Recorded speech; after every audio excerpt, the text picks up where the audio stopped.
જે રહેવાસી હિન્દુઓ છે આમની કેવી પરિસ્થિતિ છે ત્યાં? જ્યાંના જે રહેવાસી હિન્દુઓ છે એની બહુ મોટી કફોડી એ લોકોની હાલત છે, કેમ કે ત્યાં લાઇટ નથી, પાણી નથી, ત્યાં ગેસ નથી, અને મોંઘવારી તો એટલી છે કે જેની કોઈ આપણે વાત જ ના કરી શકીએ.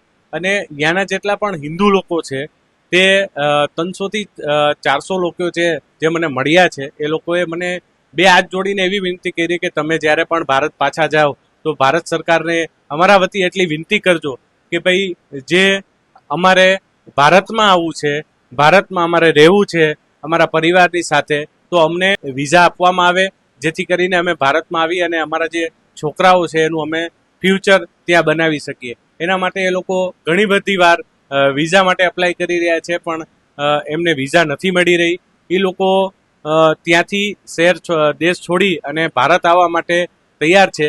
પણ હું સરકારને એટલી જ વિનંતી કરીશ કે વહેલી તકે આ જે લોકો છે જે અહીંયા ફસાયેલા છે, જેમને ઇન્ડિયામાં રહેવા માટે આવવું છે, જે હિન્દુ છે, એમને સરકારને એની સામે જોઈ અને તત્કાલ એમના માટે કોઈ રસ્તો કરવો જોઈએ.